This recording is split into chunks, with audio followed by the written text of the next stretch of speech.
Hi there, welcome to this video where we continue taking a look at Bertrand Russell's Principles of Mathematics. So in the last video that I uploaded, I got to the end of chapter 5. So the aim is to cover the content from chapters 4, 5, and in particular chapter 6, which is what I'm going to be starting in this video. Although in the last video I did express a bit of uncertainty about which direction I was going to go in following that video, whether I was going to continue on to chapter 6 or whether I was actually going to go back to chapter 1. What I would like to do ultimately is to have a series of videos effectively covering at least the first part of Principles of Mathematics. In my opinion, the first part of Principles of Mathematics is one of the most difficult parts, and it really does set you up in many ways for the rest of Principles of Mathematics. It makes some things a lot easier. It doesn't make it easy. Principles of Mathematics is not an easy work to understand by any means, but it does make some things a little bit easier. It is possible really to start at part 2 of Principles of Mathematics and miss out part 1 because it is very philosophical in nature, at least from the perspective of a mathematician, I guess. It's very philosophical. From the perspective of a philosopher, maybe it's not so philosophical. But I think that there are certain aspects of part 1 that if you have kind of got your head around them a little bit, or at least you're familiar with the ideas, you might not necessarily accept them. It does make some things a little bit easier when you get onto parts 2 and 3 and so on and so forth. So I've decided to continue on to part 6, to chapter 6 on classes in this video. So there might be 2, possibly 3 videos. I'm going to try to get everything into 2 videos on chapter 6. Then I've got some other videos that I want to make on some other works, and then maybe I'll come back to Principles of Mathematics at some future date, hopefully in the not too distant future, and make some videos for the rest of the chapters for part 1.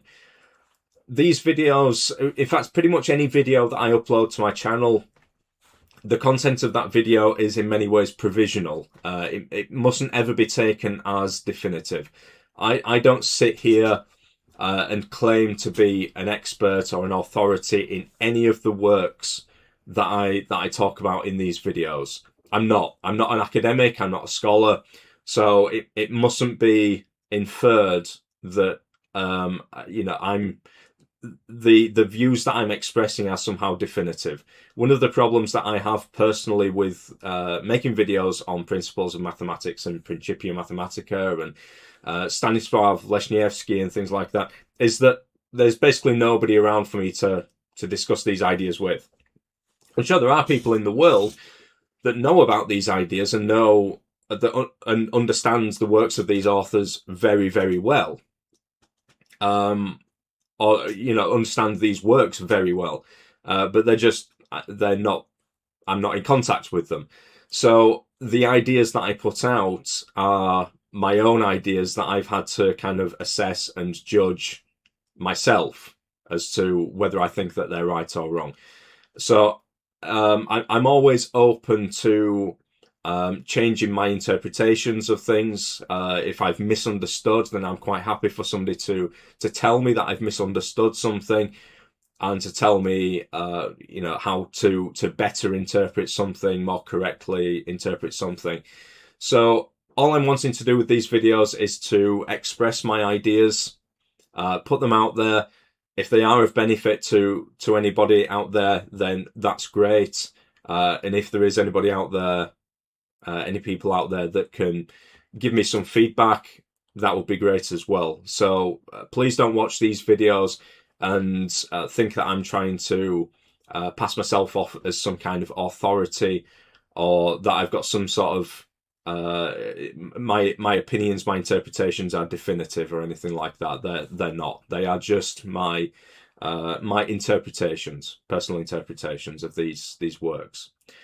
Okay, so let's proceed then with chapter 6. So as usual, I'm going to bring up on the screen the parts roughly the part that I'm talking about.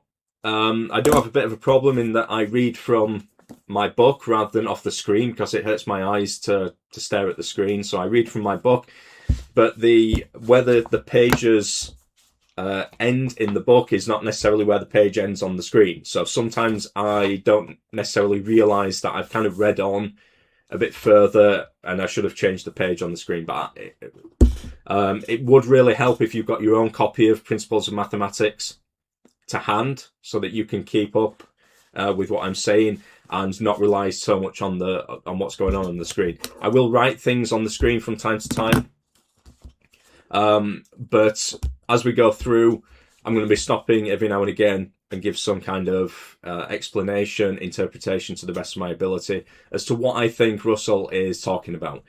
It probably would help if you've got some familiarity, I would say, with chapters 4 and 5. This chapter relies quite heavily on certain aspects of chapters 4 and 5. That's why I went through chapters 4 and 5 before going through chapter 6, because my original plan was to just go through chapter 6.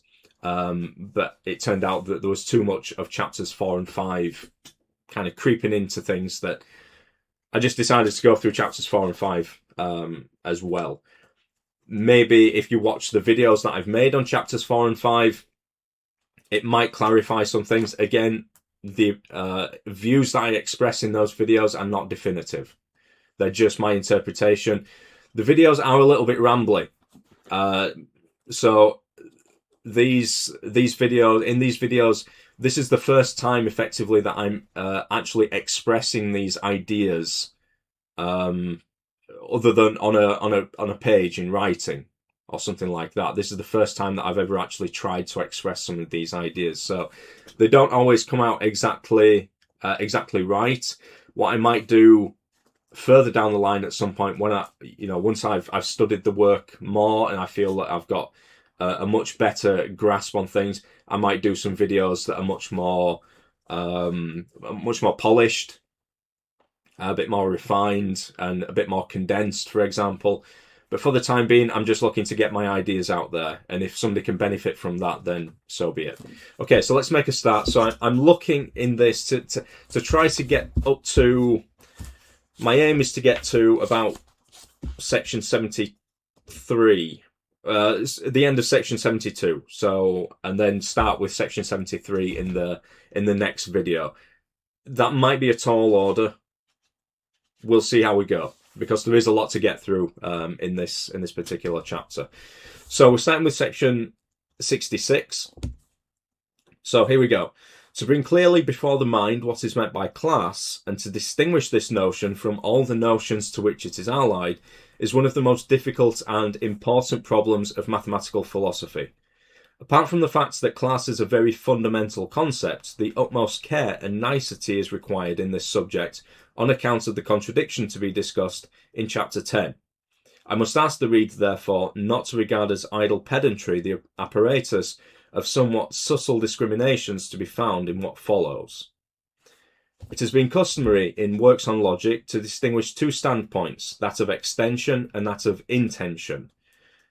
Philosophers have usually regarded the latter as more fundamental, while mathematics has been held to deal specially with the former. So, extension versus intention. So, a class defined extensionally is we'll be looking at this in more detail in this chapter, but just to give you a bit of a heads up, this would be in a very basic sense actually enumerating the terms of a class, saying this is a term of the class, this is a term of the class, and this is a term of the class, and this is a term of the class, and so on and so forth. Okay, now from a practical perspective, that limits us to what are effectively finite classes. Okay, maybe from a theoretical perspective, it is possible to enumerate the terms of a class and define a class extensionally, maybe on a theoretical level, but certainly on a practical level, that's not possible. So when we want to deal with infinite sets, on a practical level, we need to define a class by intension.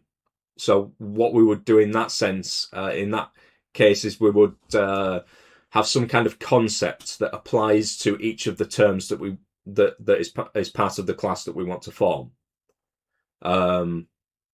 So in this way, we can account for an infinite number of terms being in the class. More will be said about this as we go on. Monsieur Coutras, in his admirable work on Leibniz, which I'm not familiar with, states roundly that symbolic logic can only be built up from the standpoint of extension.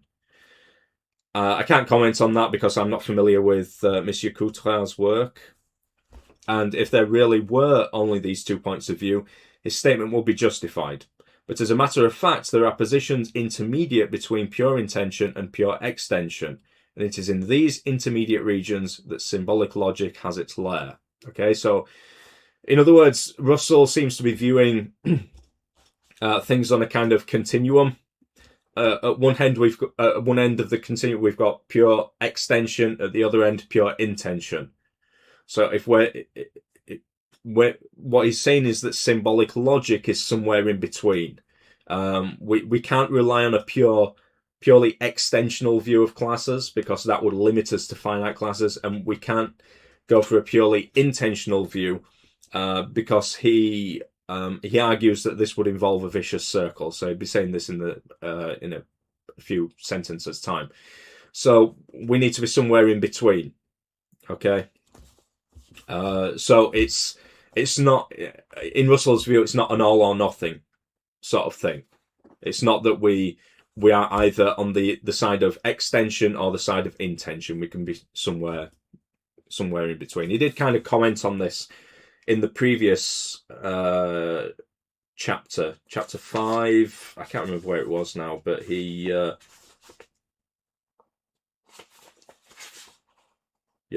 does talk about whether there are alternatives to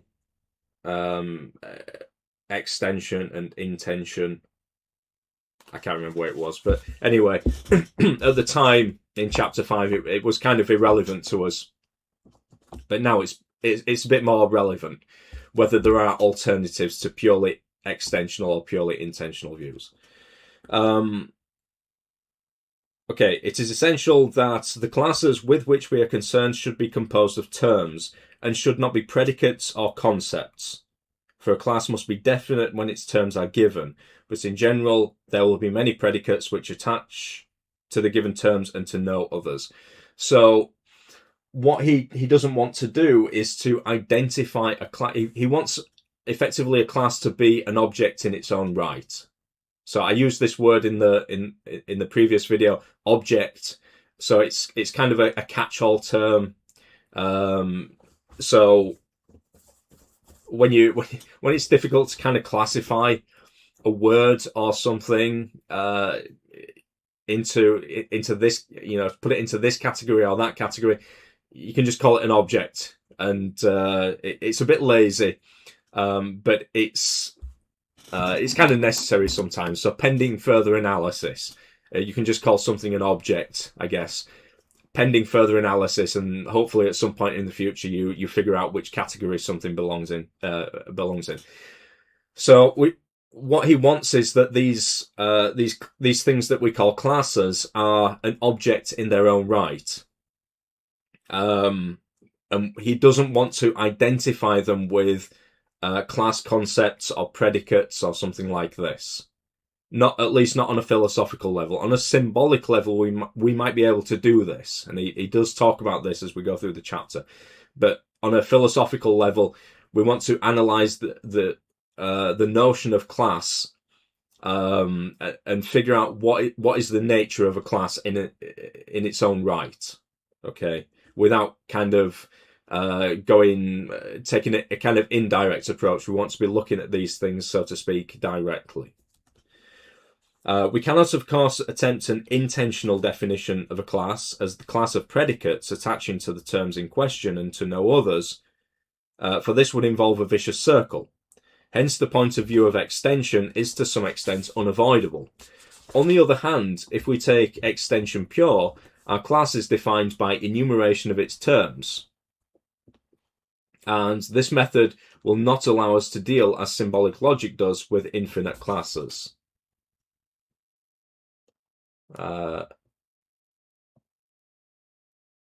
Okay, I'll need to change the page soon. Thus, our classes must in general be regarded as objects denoted by concepts. Okay, so they're not identified with concepts, but they are denoted by concepts. And this is one of the reasons why I really needed to go through chapter 5 before I go through chapter 6, because it's important to have some idea what I'm talking about when, or what Russell's talking about when he's talking about denoting and denoting concepts and things like this. And to this extent, the point of view of intension is essential. It is owing to this consideration that the theory of denoting is of such great importance. See chapter 5. In the present chapter, we have to specify the precise degree in which extension and intension respectively enter into the definition and employment of classes. And throughout the discussion, I must ask the reader to remember that whatever is said has to be applicable to infinite as well as to finite classes. So there's no strict distinction made at this stage between finite and infinite classes. We've just got classes. Some classes further down the line we may categorize as finite and others as infinite. But at this stage, a class is a class. Okay, whether it's classified as finite or infinite further down the line it's immaterial to us at this point. So what he's saying is that we need to make sure that whatever we're talking about can account for all of these, all types of class. And it shouldn't be a technique or a view or a perspective that limits us to, really it's the finite. It would be easier for us to, I guess, take a view of classes which kind of limits us to strictly finite classes, maybe. So when an object is unambiguously denoted by a concept, I shall speak of the concept as a concept, or sometimes loosely as the concept of the object in question. Thus it will be necessary to distinguish the concept of a class from a class concept. So here we get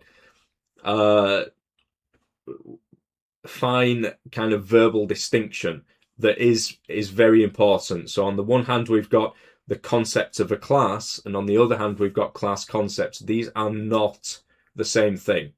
Okay, very important. These are not the same thing. So we agreed to call man a class concept, but man does not in its usual employment denote anything. On the other hand, men and all men, which I shall regard as synonymous, do denote, and I shall contend that what they denote is the class composed of all men. Okay, so we had, for example, we've seen in some previous videos that we've got human, okay, which is a predicate,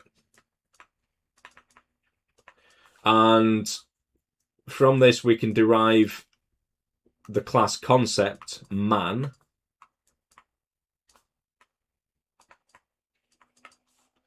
and from this we can derive the concept of the class, which is all men, or we can just say men, apparently. Okay, so we treat these as denoting the same thing. So this is the concept of the class. So the distinction here is that man does not denote.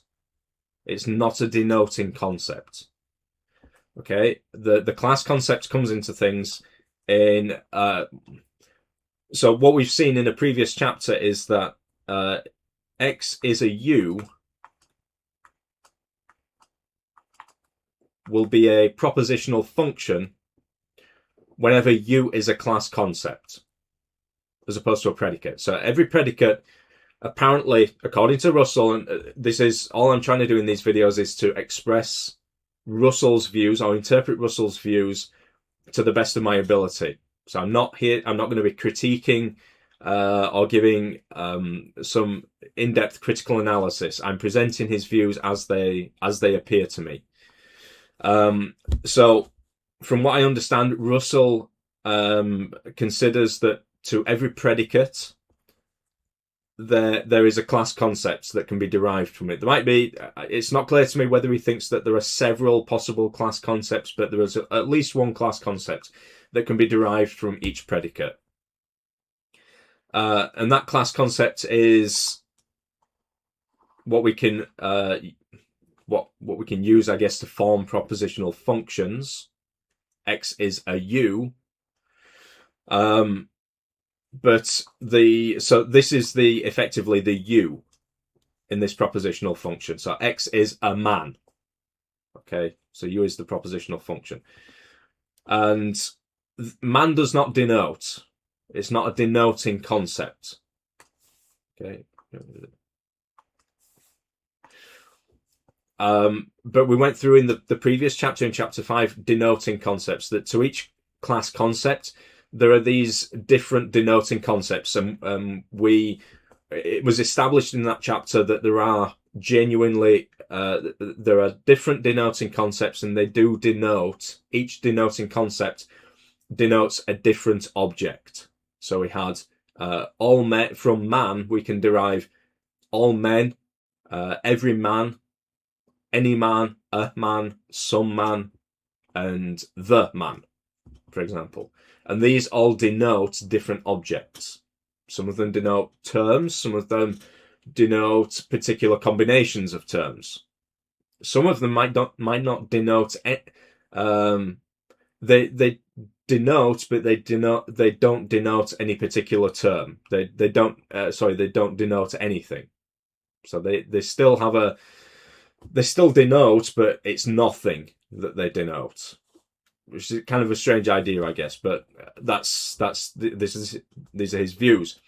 So man is the class concept, and all men will be the concept of the class. More generally, if we've got U is the class concept, then all U's will be the concept of the class. Okay, so we'll have some sort of predicate from which we can derive the class concept U, and from that we can derive the class. So the point is that the concept of the class is what denotes the class itself. The class concept doesn't denote the class.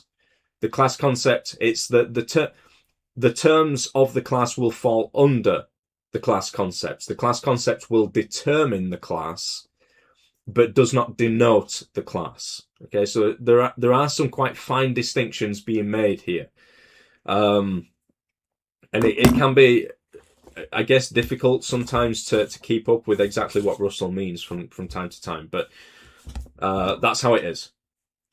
Okay, so where did I get up to? Thus, man is the class concept, men, the concept, is the concept of the class, and men, the object denoted by the concept men. So this is, again, a little bit confusing, because we've got to pay attention to where he italicizes and where he does not italicize. So if I try to mark on the screen, so man, that's italicized, is the class concept. Men, italicized, is the concept of the class. And men, unitalicized, is the object denoted by the concept men, which is italicized. So again, this is something that I was talking about in one of the previous videos, when I was talking about Rover the dog. Rover is a dog, and Rover is a 5-letter word. Okay, we've got to distinguish between these two, because Rover in one of these is being used to refer to something beyond itself, to denote something effectively. Whereas on the other hand, we're just taking the word itself. Okay, so here, when the word is italicized, we're talking about that word itself. So when he says men, the concept is the concept of the class. He's talking about the word. But when he uses an unitalicized men, he's talking about the thing that is actually denoted by the italicized word men. Okay? Right. Hope you understand that. It's no doubt confusing at first to use class concept and concept of a class in different senses. But so many distinctions are required that some straining of language seems unavoidable. We saw this in the last chapter with some of the distinctions that he makes between the words every and any and and some, for example. The distinction is very, very fine on some level. In the phraseology of the preceding chapter, we may say that a class is a numerical conjunction of terms, and this is the thesis which is to be established. So, numerical conjunction of terms. This was it section 59? Yeah. So, a numerical conjunction of terms. So, this is where we've got. In general, we're going to have more than one term. He does deal with the case where we've got a single term. So for the time being, let's just assume that we've got more than one term. So we've got several terms, finite, infinite, doesn't make any difference, potentially. A numerical conjunction of these terms is we're considering those terms as a collective. Although it's a very particular kind of combination that we're considering, such that the terms they're not being considered as one term. That's the class. They're not being considered as one, so they don't have sufficient unity to be considered one. But they have sufficient unity to not be considered strictly as many individuals. So it's the way that I kind of try to express it is that this is some kind of limit between one and many. Okay, these things they're together in a particular combination, but they're not, strictly speaking, we're not considering them as many, but we're also not considering them as one. This is a very unusual concept, unusual idea, at least in my opinion.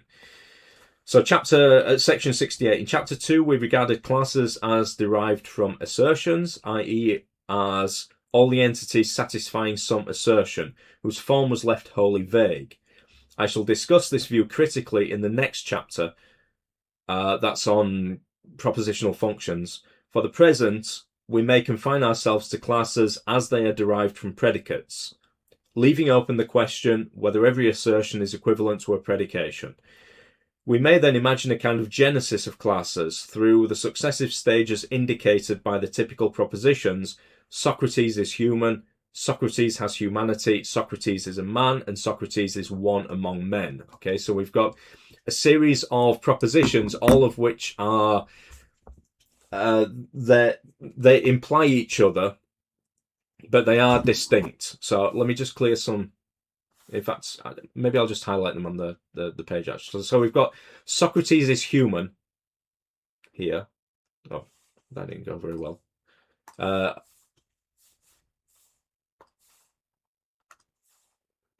try to underline them or something like that. So we've got Socrates.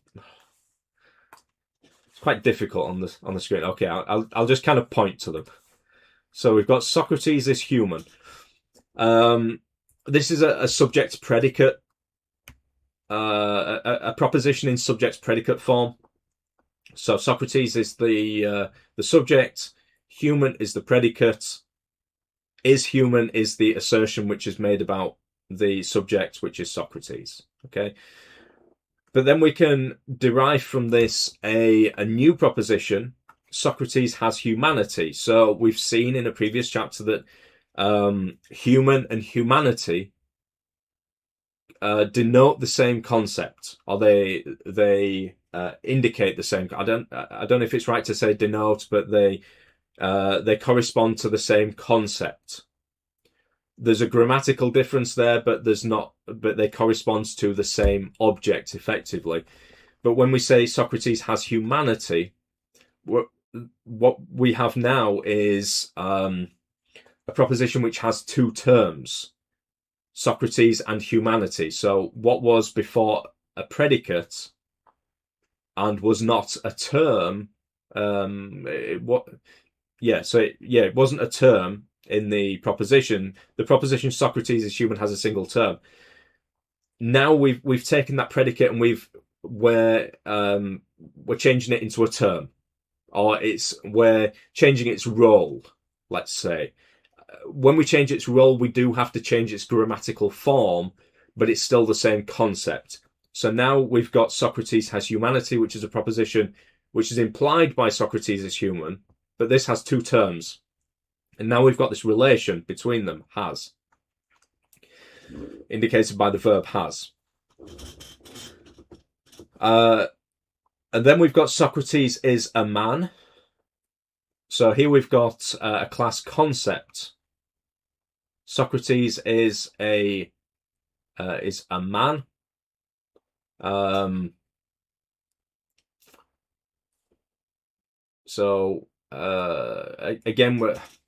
it's difficult to.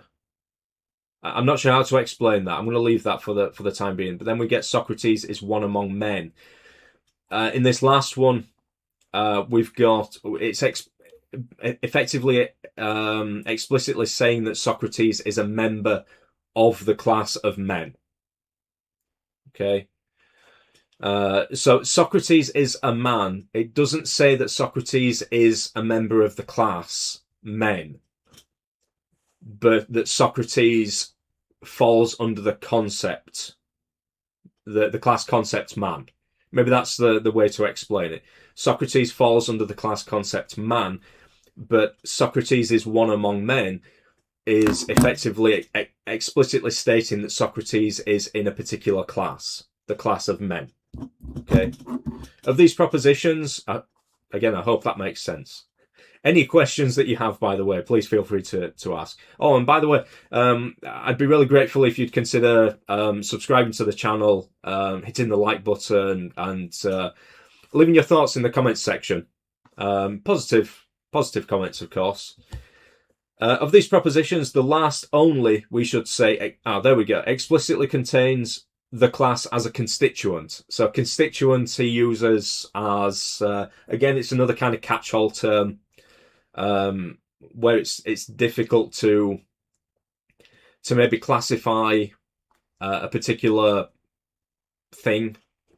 You can use the word constituent. It's quite a generic term, I guess.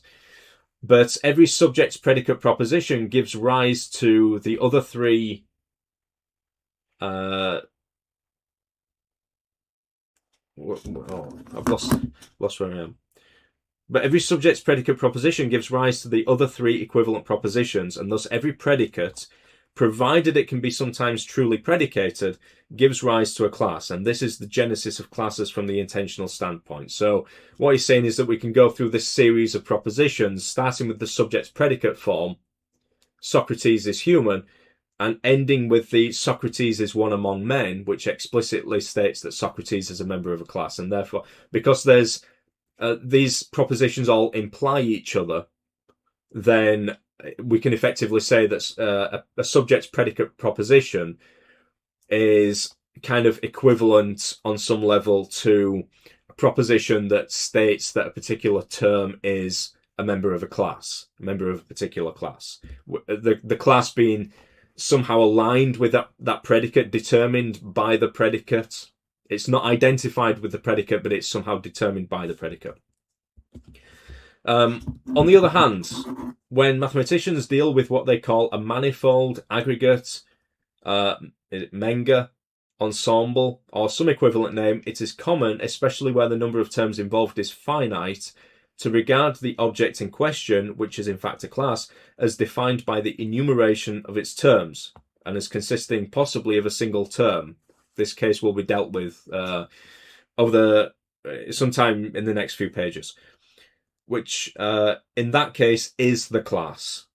That's really important, actually, what he's saying there, that if we've got a class which consists of a single term, that single term is the class. In other words, on a philosophical level, we do not distinguish between a class which has one term and that the one term that is the member of that class. On a symbolic level, we do distinguish between these. Okay, so if you've got, think about modern set theory, if you've got a set with one element, that element is different from the set that contains that element as its only element. We do distinguish between these, and it's very important from a symbolic perspective that we do this, and Russell does agree with that here, that on a symbolic level we do need to do that. We need to make that distinction, but on a philosophical level, particularly when we're looking at classes in extension, there is no such distinction to be made. So there's a few little surprises in this chapter, and it's why I always suggest in my videos that it's best to try to understand when you're reading kind of old works such as Principles of Mathematics, Principia Mathematica, and things like that, that you really try to engage with the specific words, the specific notation, and everything that author used, the original language, as much as possible. Obviously, this is not necessarily possible. So in some videos that I'm planning to do, I don't read German. I don't speak German. I don't read German. But some of the works that I want to go through are by German authors, so I'm going to have to do them in English translation. But I will be using, as much as possible, the original notation. So the problem is, if you try to read these, coming at these works from a modern perspective, you can get a very distorted view, and some of the ideas that Russell is expressing kind of conflict with modern perspectives on these kinds of things. So remember, this book was published in 1903. So a lot has changed in that time. Okay, so what he's saying here, it seems to be making a distinction as well between, it seems to be suggesting maybe that mathematicians, so I'm talking about mathematicians that do mathematics, mathematicians generally speaking are not interested in the philosophical foundations of mathematics. I'm not saying that no mathematicians are interested in the foundations of mathematics. There are, but I'm talking about the philosophical foundations of mathematics that Russell is dealing with here. How he's dealing with them is not something that mathematicians are typically that bothered about, that interested in. So he seems to be suggesting here that mathematicians deal with a particular kind of subcategory of classes.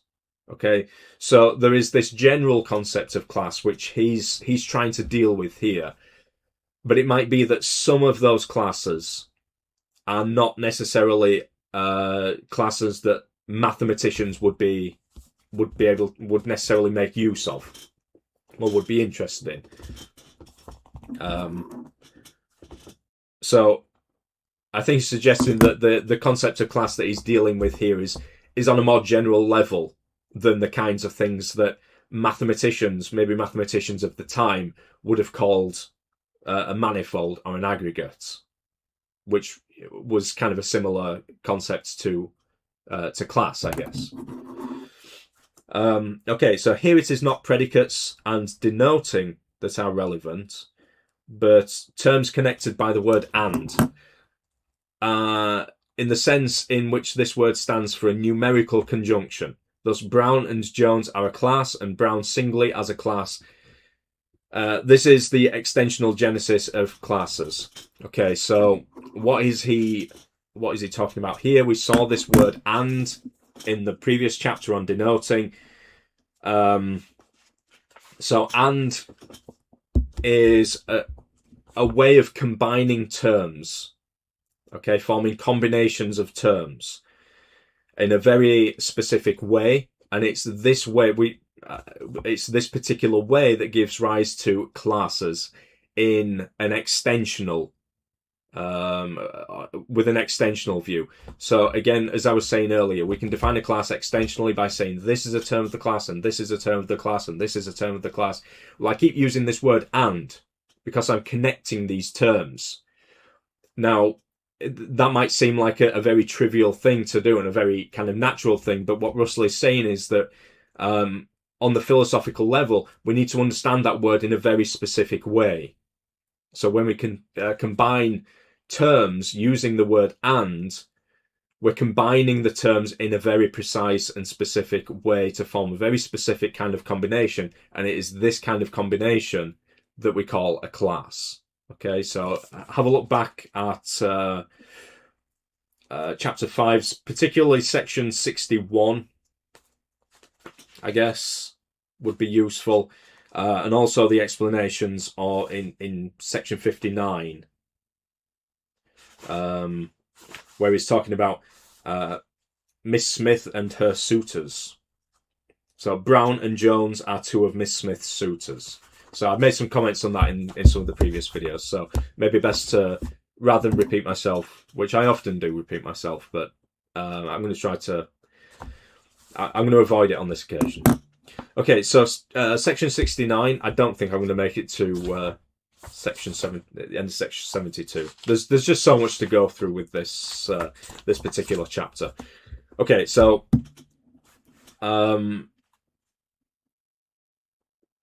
section 69, the best formal, oh, let me change the page. The best formal treatment of classes in existence is that of Peano. And there's a note here neglecting Frege, who is discussed in the appendix. So at the time of writing this, if we read in the introduction somewhere, or in the preface, Russell says that at the time of writing this, he wasn't necessarily familiar with Frege's work. It was only, I don't know if it was after he'd finished writing this or towards the end, that he became aware of Frege's work. So, but he was very familiar with Peano's work and Peano's symbolism and things like that. And he will be referring to Peano's ideas quite extensively. But in this treatment, a number of distinctions of great philosophical importance are overlooked. So he's talking about Peano's treatment of classes. Peano, not, I think, quite consciously, identifies the class with the class concept. Thus, the relation of an individual to its class is, for him, expressed by is a. So, is a. Expressed by is a, not is a. It's is a. A is the class concept. Okay, you'll know. I think you'll understand why I said is a in a second. For him, 2 is a number. Is a proposition in which a term is said to belong to the class number. Nevertheless, he identifies the equality of classes, which consists in their having the same terms, with identity, a proceeding which is quite illegitimate when the class is regarded as the class concept. So what Russell is saying here is that Peano identifies the class with its class concept. And this brings about certain philosophical difficulties. On a symbolic level, actually, it doesn't make too much difference on a symbolic level. So Peano can kind of get away with this on a symbolic level, but on a philosophical level, Russell says that it's not really the right thing to do. So what he's saying is that if we identify a class, so how can I refer to a class? So I'll use alpha as a class and beta as a class. So let's suppose that alpha and beta have the same terms. But what we're doing is we're identifying even alpha with its class concept, let's say U, and beta with its class concept, V. Now, these class concepts may be equal class concepts. They're not identical. So let's assume that they're not identical. but they might be equal. Equal in the sense that they, the terms of the class determined by the class concept U are the same as the terms of the class determined by the class concept V. So they are equal in that respect. And therefore the classes alpha and beta are equal, but we can't call them identical. Why not? Well, because as far as we're concerned here, alpha is U. We've made the identification, a literal identification of the class alpha with the class concept. So alpha is, for all intents and purposes, U. Beta is, for all intents and purposes, V. But U and V are not identical. Therefore, alpha and beta cannot be identical, even though they have the same terms. So this is one of the difficulties from a philosophical perspective.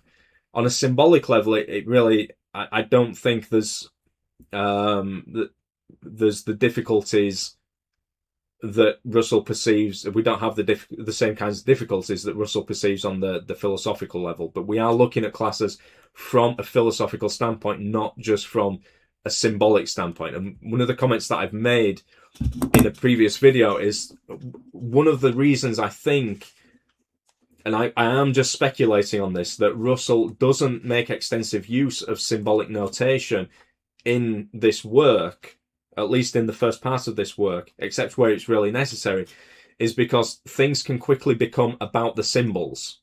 When he's wanting to deal with things on a philosophical level, the symbols can seem to tell a different story sometimes. And if we're paying too much attention to the symbols, we're making inferences and we're led to believe certain things based on what we see the symbols doing. But the symbols might not be accurately expressing the philosophical situation. So I think it is a very wise thing that he does to avoid the symbolism. It does make things a little bit more frustrating, particularly if you are a mathematician coming at this, where you're used to dealing with symbols, dealing with things on a symbolic level. It can be very frustrating. Why don't you just express in symbols? It'd be so much easier.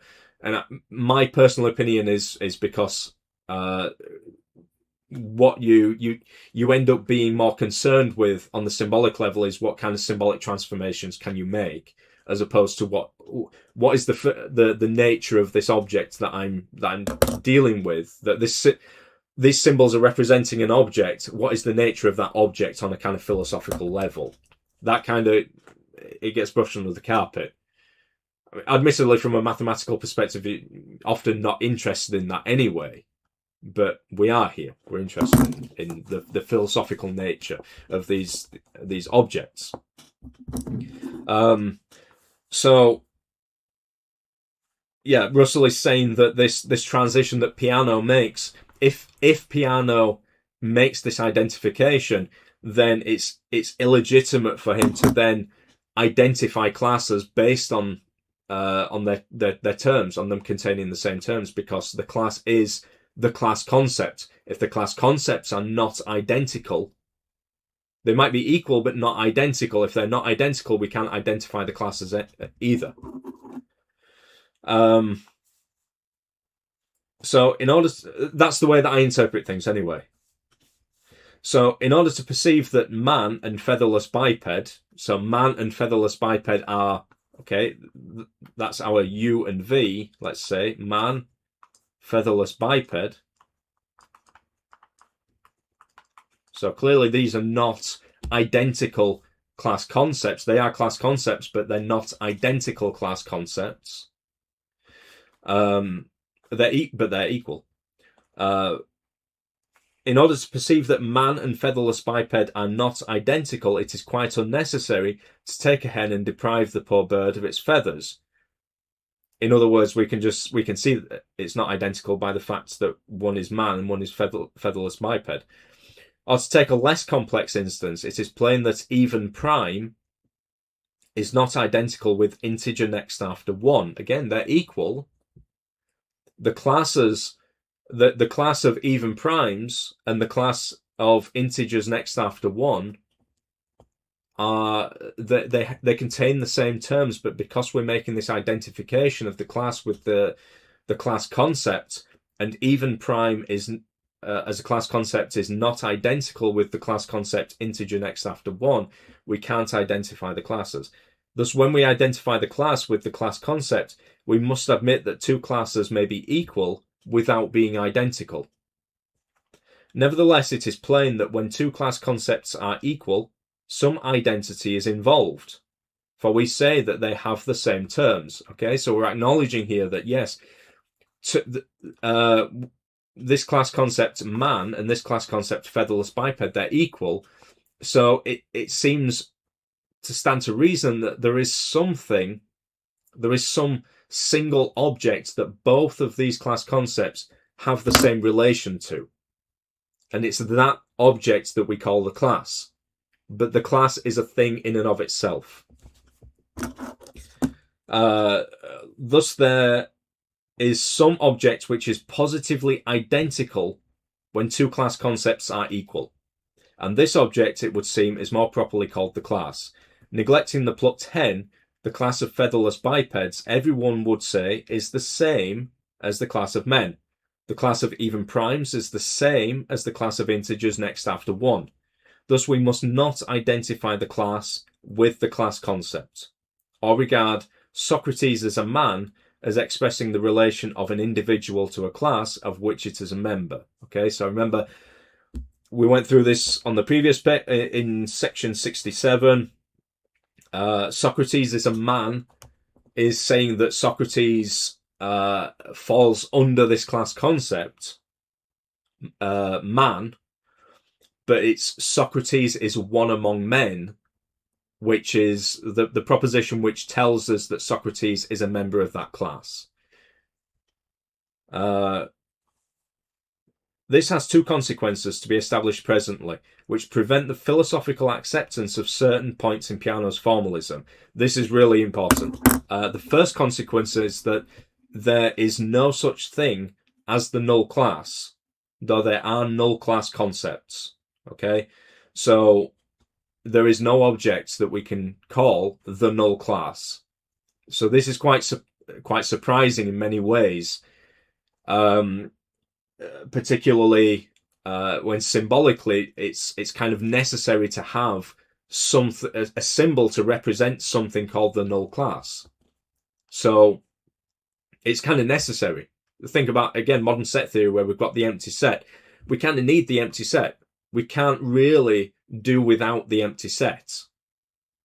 And yet what Russell is saying is that even though we have this symbol, and it's necessary on a symbolic level, from a symbolic perspective, to have this symbol, there is actually no object which we can call the null class in this case, on a philosophical level. And there is also another distinction. The second is that a class having only one term is to be identified, contrary to Peano's usage, with that one term. In other words, a class with one term, and on the one hand, and that one term on the other hand, these are one and the same thing on a philosophical level. On a symbolic level, they are distinguished, but on a philosophical level, they're identified. I should not propose, however, to alter his practice or his notation in consequence of either of these points. He's basically admitting that what goes on the symbolic level doesn't necessarily have to reflect what's going on the philosophical level. And because it creates all sorts of difficulties.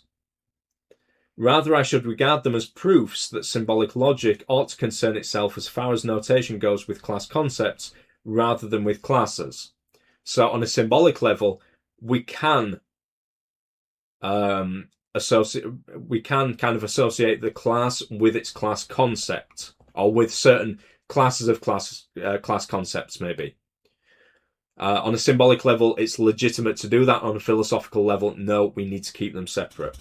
How are we doing? 70.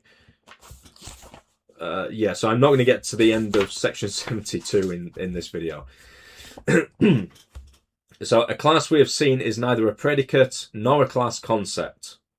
for different predicates and different class concepts may correspond to the same class, as we've seen. Man and featherless biped, two class concepts, equal but not identical, which correspond to the same class. A class also, in one sense at least, is distinct from the whole composed of its terms.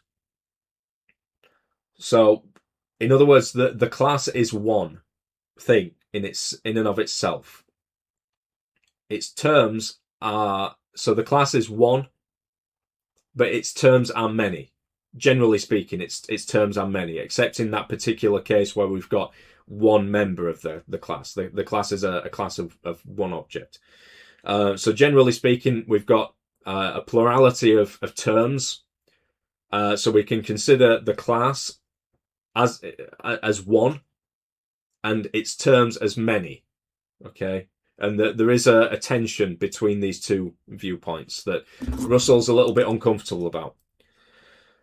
For the latter, sorry, no. In one sense, at least. Sorry, no, I've got it the wrong way around. A class also, in one sense at least, is distinct from the whole composed of its terms. So the whole, the class is the plurality. Forgive me. The class is kind of a plurality of terms. The class is kind of many. We treat the class as many. But the whole composed of the terms is one. Okay? Forgive me. For the latter is only and essentially one, while the former, where it has many terms, is, as we shall see later, the very kind of object of which many is to be asserted. Okay, so the distinction of a class as many from a class as a whole is often made by language. Space and points, time and instants, the army and the soldiers, the navy and the sailors, the cabinet and the cabinet ministers all illustrate the distinction. The notion of a whole, in the sense of a pure aggregate, which is here relevant, is, we shall find, not always applicable where the notion of the class as many applies. So Russell does use the word aggregate in a very specific sense further in the book when he talks, it's in part 2 somewhere, when he's talking about whole and part. So in section 136, he talks about aggregates. An aggregate is a particular kind of whole. So we've got collections and there's aggregates and there's all sorts of other distinctions that are made. So I'm not going to get into it here. Oh, in section 135 also, he talks about aggregates. So he does have quite a specific meaning. He's not really made it clear at this stage what's meant by an aggregate, but it's further on he will clarify what he means. In such cases, though terms may be said to belong to the class must not be treated as itself as a single logical subject. So this is what he was getting at in the denoting, chapter on denoting. So we've got these denoting concepts, but the denoting concepts don't denote terms. They denote some kind of combination of terms. Generally speaking, they denote a particular kind of combination of terms. And that combination is not, it doesn't have sufficient unity to be considered as one. Okay, there's varying degrees of plurality. So with a class, for example, as I said earlier, there's kind of just enough unity to prevent the terms being individual, but there's not enough unity for it to be considered as one. Okay. And then you can kind of weaken, it gets weaker and weaker and weaker, I guess, as you go through the different denoting concepts. But this case never arises where a class can be generated by a predicate. Thus, we may, for the present, dismiss this complication from our minds. In a class as many, the component terms, though they have some kind of unity, have less than is required for a whole. They have, in fact, just so much unity as is required to make them many and not enough to prevent them from remaining many. A further reason for distinguishing wholes from... So, in other words, I view this as kind of a limit between one and many. Okay. A further reason for distinguishing wholes from classes as many is that a class as one may be one of the terms of itself as many, as in classes are one among classes, the extensional equivalent of class is a class concept, whereas a complex whole can never be one of its own constituents. So we're making a distinction here between whole and class. So a whole can never have this kind of self-referential kind of nature to it. Remember, this is before the contradiction that Russell highlights in chapter 10, and he talks about in the appendices. This is kind of this is just as that contradiction was. Russell was becoming aware of that contradiction and its implications. So prior to that, there was no reason why a class couldn't be a member of itself. It wasn't. Now, obviously, we try to avoid that kind of situation from occurring. But in the view that's being taken here, when it comes to classes, because they're not a whole, they're a different kind of thing. They can actually be kind of members of themselves, whereas a whole is a different kind of entity. And what he's saying here is that when we've got a whole, which is a complex whole, which is made up of parts, in other words, of genuine parts, he doesn't accept that a whole, something that can be considered as one unity that has parts, it cannot be part of itself. Okay, so a class can be a member of itself, but a whole cannot be a part of itself. So there is a distinction between class and whole. So what's this, section 71? So this is quite a long section, so okay, I'll go through it. Class may be defined either extensionally or intentionally. That is to say, we may define the kind of object which is a class, or the kind of concept which denotes a class. This is the precise meaning of the opposition of extension and intension in this connection. But although the general notion can be defined in this twofold manner, particular classes, except when they happen to be finite, can only be defined intentionally, i.e., as the objects denoted by such and such concepts. I believe this distinction to be purely psychological. Logically, the extensional definition appears to be equally applicable to infinite classes, but practically, if we were to attempt it, death would cut short our laudable endeavour before it had attained its goal. Logically, therefore, extension and intension seem to be on a par. I will begin with the extensional view. So this is what I was saying earlier in the video, that from a practical perspective, trying to define classes in... I need to change the page, don't I? Trying to define classes in extension or extensionally, we're limited to finite classes, although logically or theoretically, it's possible that there isn't such a limitation. But certainly from a practical perspective, there is. So when a class is regarded as defined by the enumeration of its terms, it is more naturally called a collection. I shall for the moment adopt this name, as it will not prejudge the question whether the objects denoted by it are truly classes or not. By a collection, I mean what is conveyed by A and B, or A and B and C, or any other enumeration of definite terms. Okay, so we've got this word "and" again being used in a very specific way to combine these terms. Okay. To form numerical conjunctions of terms, effective. What he says, what he will say, I think, is that this method of combining terms using the word "and" is indistinguishable from numerical conjunction of terms. The collection is defined by the actual mention of the terms, and the terms are connected by and. It would seem that and represents a fundamental way of combining terms, and that just this way of combination is essential if anything is to result of which a number other than one can be asserted. Collections do not presuppose numbers, since they result simply from the terms together with and. So numbers are properties of classes. What we will find eventually is not in this part, but once cardinal numbers have been defined, we will find that numbers are properties of classes.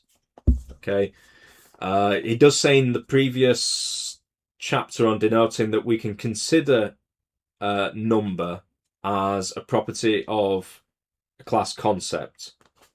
We can consider it as, but number is properly a property of classes. So, continuing on, collections do not presuppose numbers since they result simply from the terms together with and. They could only presuppose numbers in the particular case where the terms of the collection themselves presuppose numbers. There is a grammatical difficulty which, since no method exists of avoiding it, must be pointed out and allowed for. A collection grammatically is singular, whereas A and B and C are essentially plural. This grammatical difficulty arises from the logical fact to be discussed presently that whatever is many in general forms a whole, which is one.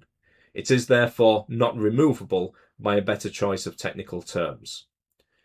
The notion of and was brought into prominence by Bolzano. In order to understand what infinity is, he says, so here we've got a quote from Bolzano's work, which I'm not familiar with. Do I need to go? I'll go on to the next page. So here's the quote from Bolzano's work. We must go back to one of the simplest conceptions of our understanding in order to reach an agreement concerning the word that we are to use to denote it. This is the conception which underlies the conjunction and which, however, if it is to stand out as clearly as is required, in many cases, both by the purposes of mathematics and by those of philosophy, I believe to be best expressed by the words a system of certain things, or a whole consisting of certain parts. But we must add that every arbitrary object A can be combined in a system with any others, B, C, D, and so on, or, speaking still more correctly, already forms a system by itself, of which some more or less important truth can be enunciated, provided only that each of the presentations A, B, C, D, and so on, in fact represents a different object, or insofar as none of the propositions A is the same as B, A is the same as C, A is the same as D, etc. is true. For if, example, A is the same as B, then it is certainly unreasonable to speak of a system of things A and B. The above passage, good as it is, neglects several distinctions which we have found necessary. First and foremost, it does not distinguish the many from the whole which they form. Secondly, it does not appear to observe that the method of enumeration is not practically applicable to infinite systems. Thirdly, and this is connected with the second point, it does not make any mention of intentional definition, nor of the notion of a class.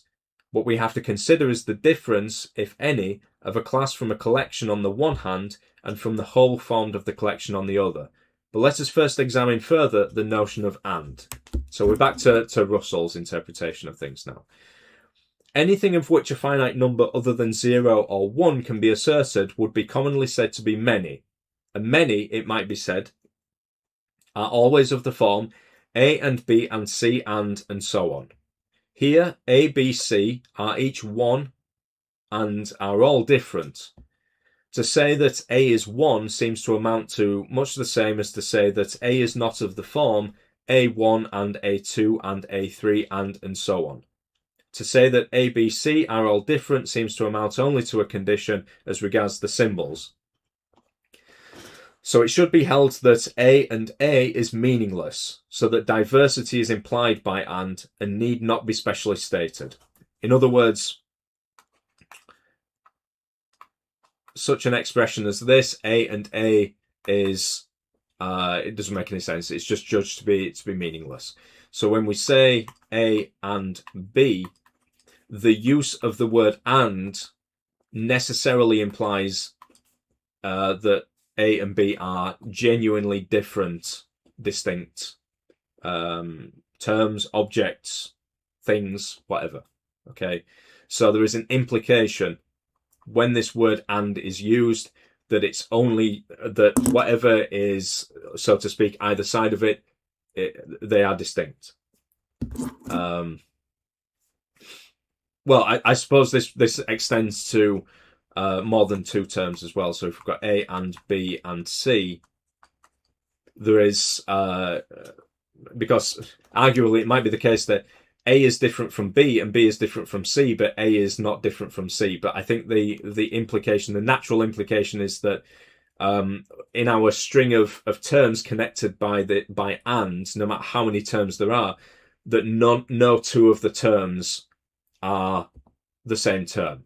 So the implication here is that A is different from B, and A is different from C, and B is different from C also. Okay. Again, that's the way that I understand things. So a term A which is one may be regarded as a particular case of a collection, namely as a collection of one term. Thus, every collection which is many presupposes many collections which are each one. A and B presupposes A and presupposes B.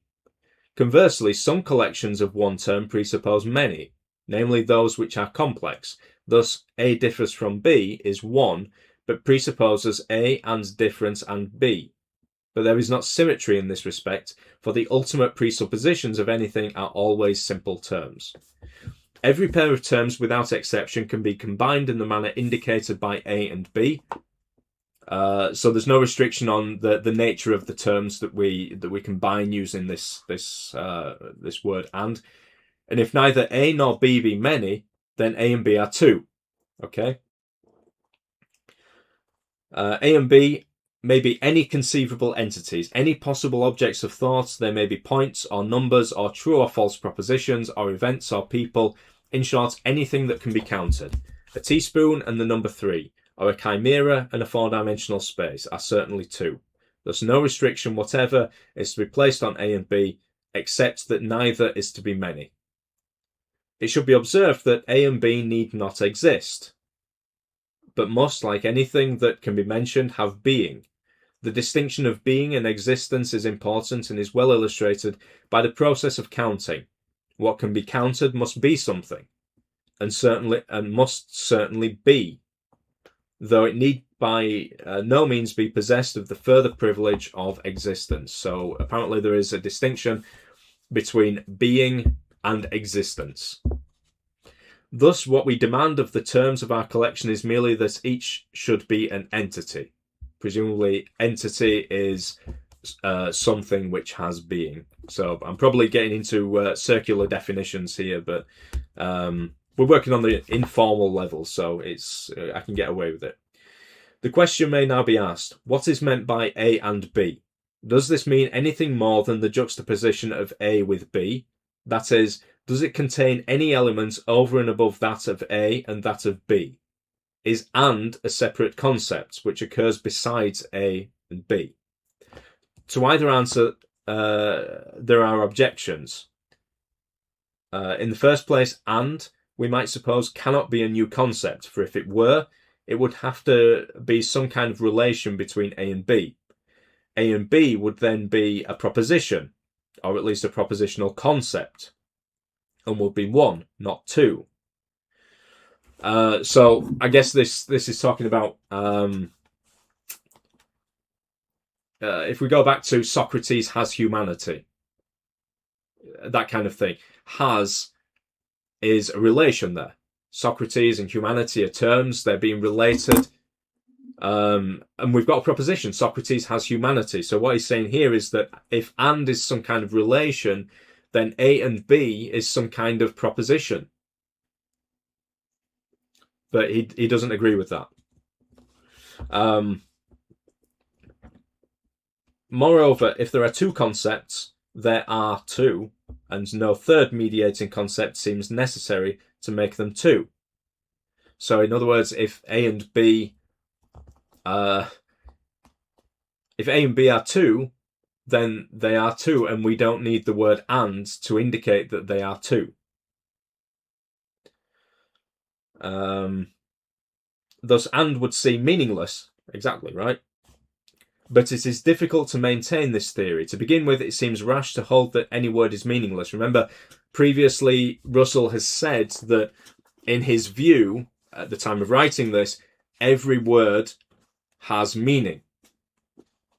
He does dissent from this view. If you read the introduction to the second edition, he does somewhere, I bet I can't find it now, but he does dissent from this view. He does back down from it to a certain extent, that it might be that some words actually don't have meaning. But what he's saying here is that this and does seem to be playing a role. It doesn't seem to be that it's just a redundant utterance that we're making. But so even though it does seem to play a role, it's very difficult to ascertain what that exact role is. When we use the word and, we do not seem to be uttering mere idle breath, but some idea seems to correspond to the word. Again, some kind of combination seems to be implied by the fact that A and B are two, which is not true of either separately. Okay, so yes, A and B are two, but this and seems to be combining them in a very specific way. Okay, they are still two, even when with this word and connecting them, but it's the combination it's a different combination that's being represented, which I guess feeds back into the original position. Is it a relation? As he says, there's difficulties on both sides here, and he doesn't really get to a satisfactory resolution to these difficulties. When we say A and B are yellow, we can replace the proposition by A is yellow and B is yellow. But this cannot be done for A and B are two. On the contrary, A is one and B is one. Thus it seems best to regard and as expressing a definite, unique kind of combination, not a relation, and not combining A and B into a whole, which would be one. This unique kind of combination will in future be called addition of individuals. It is important to observe that it applies to terms and only applies to numbers in consequence of their being terms.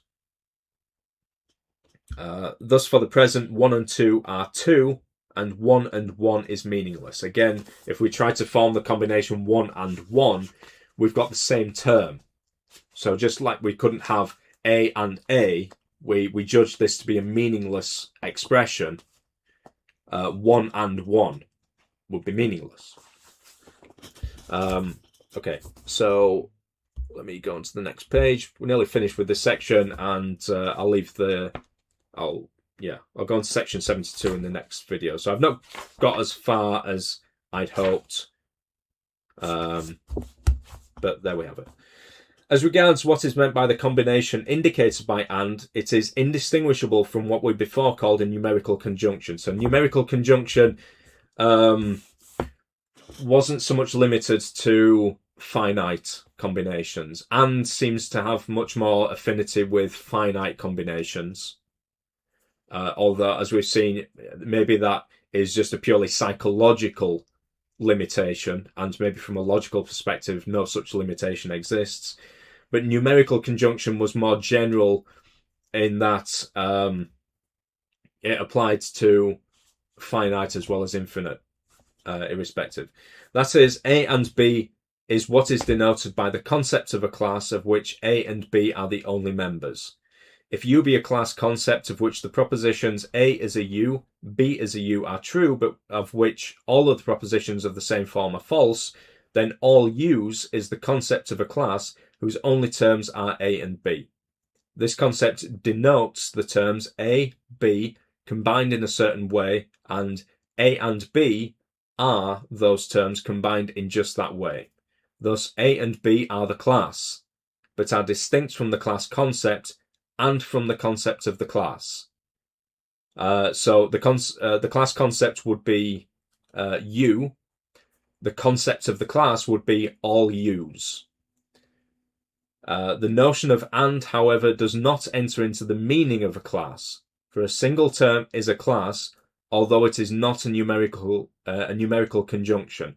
So remember, we've got classes which have a single term. So if the word and, this word and, entered into the meaning of class, then it would also have to enter into the meaning of classes with one term. But it doesn't. So evidently the word and does not generally, in general, enter into the meaning of class. If U be a class concept, and only one proposition of the form X is a U be true, then all U's is a concept denoting a single term, and this term is the class of which all U's is a concept. Thus, what seems essential to a class is not the notion of and, but the being denoted by some concept of a class. This brings us to the intentional view of classes. Okay, so I'm going to leave it there. I didn't get quite as far as I had hoped, but as you can see, there is a lot to get through in this particular chapter. So it might be another 2 videos that I've got to make. It depends how quickly I manage to get through the rest of this chapter. If there are any questions that you have about anything that I've said in this video, of course, as always, please feel free to ask any questions. Any ideas that you have about things that you'd like me to discuss in my videos, please let me know in the comments section. Don't forget to subscribe to the channel and give this video a like. And I'll leave it there. Thank you for watching this video. Congratulations if you've made it this far. And I will look forward to seeing you in the next video.